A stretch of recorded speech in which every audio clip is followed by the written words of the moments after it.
So the Dems are coalescing, and Yes. we're seeing something very different, in part on the Republican side. I mean, Trump has managed to get some 86% of the GOP behind him, but the new polls, as we just discussed, show that he's down. He's down 6 points from the last poll we did, head-to-head matchup, and he's down within those numbers significantly. Now, 11 points, Charles, with independents. That seems to be where the loss came from. Well, I think it's pretty clear where the hiccup is coming from, and that is from this statement he made about the so-called Mexican judge born and bred in Indiana.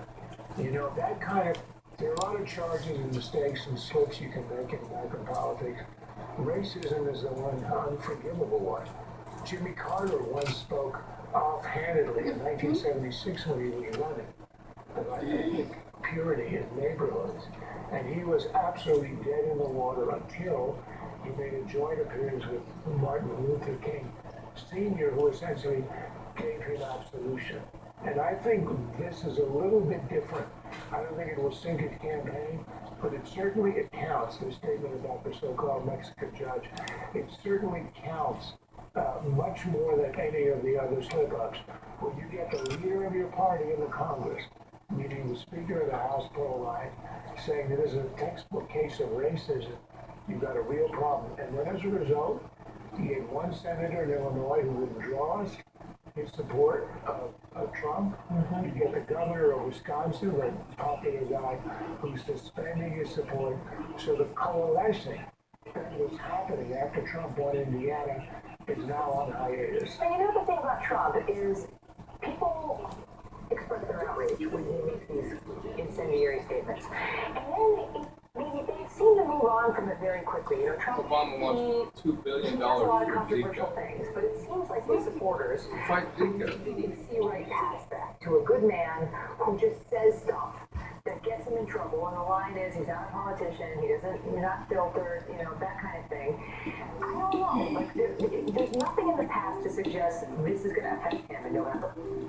But let's remember, as you said, his supporters is the key phrase in what you said. His audience until now has been Republicans, with a large plurality supporting him.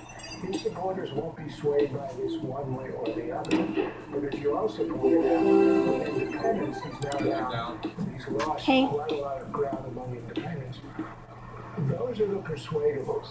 Those are the people who don't like Hillary and they don't like Trump, and they're going to have to choose.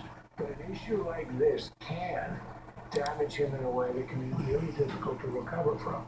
I'm not saying he will, he's defied all the odds, but I think if you want to account for what's happening now, yes, no movement against him among his supporters, but it's the non-supporters, the waivers, who are the real prize here. What do you make of it? You mentioned Scott Walker, and we reported last night that there is a movement underway in earnest right now to actually get the delegates of the Republican National Convention not to vote for Trump, even though he's the presumptive nominee on the first ballot, to abstain. And the name they're circulating now as a possible alternative is Scott Walker. And somebody asked Scott Walker about it and said, are you, and he said, I said I would support the nominee. Trump's not the nominee yet.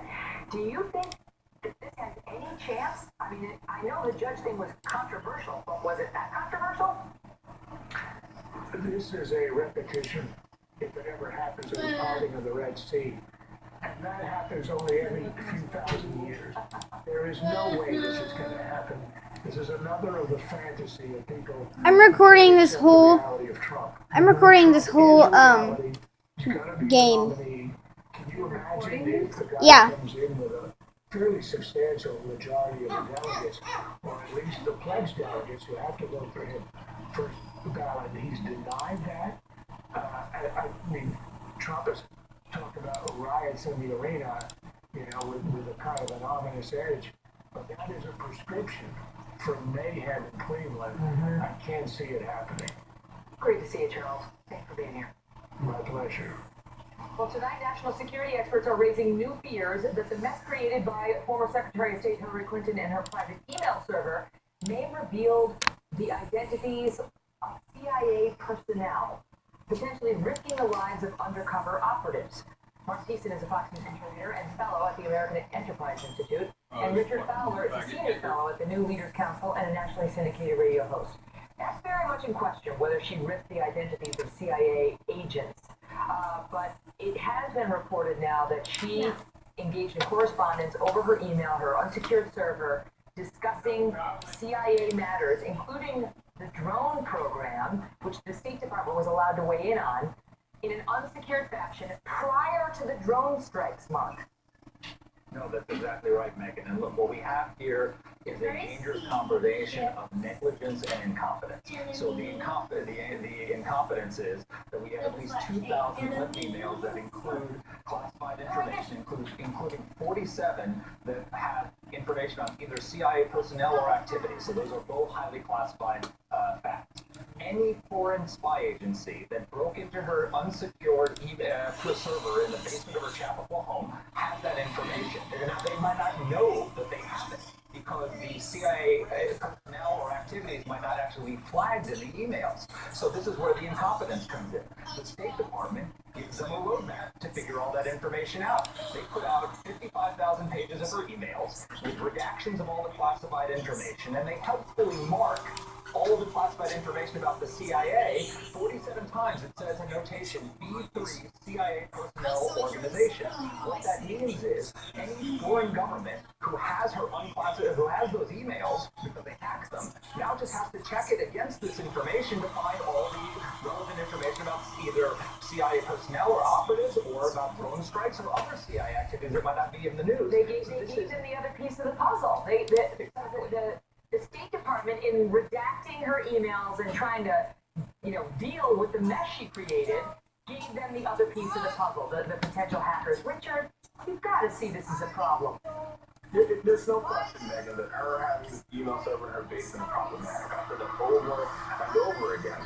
But I do think to get to where Mark is, it requires a lot of assumptions. First, it requires you to assume that her email was hacked by a foreign government. The whole idea from the State Department indicates that her email was not reached at any point in time. The second assumption you have to make is that they downloaded all the emails. The third assumption you then have to make after that is that they are reading the 55,000 emails that they have, and they're matching them up. And you also have to assume the CIA operative is still in the same location.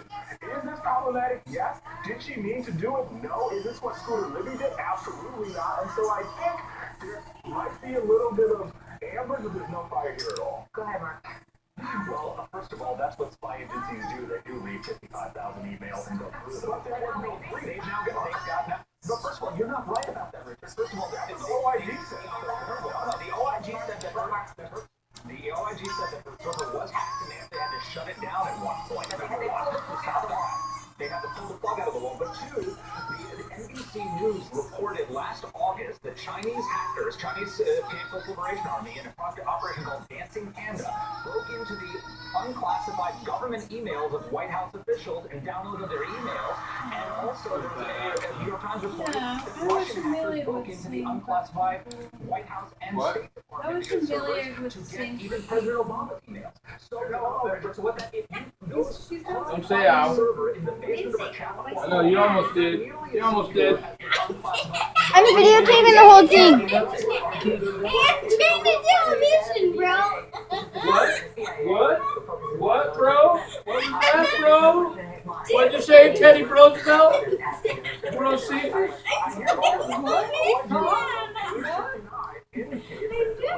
Security breach on her private server. So either we're going to agree Where with did it they or say that definitively? based on their evidence, they've indicated there's not a breach. And I'm posting all this recording on YouTube. It requires tons and tons and tons of assumption that we just don't know.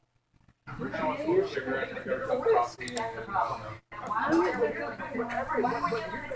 the State Department, why are they so stupid, with all due respect, to release the designation, just in case you weren't sure this right here is a CIA agent? They're right here, like, oh, wait a minute, somebody might already have this document, perhaps I should give the word back, CIA, I got it. Don't read the 55,000 pages. Just read all the emails.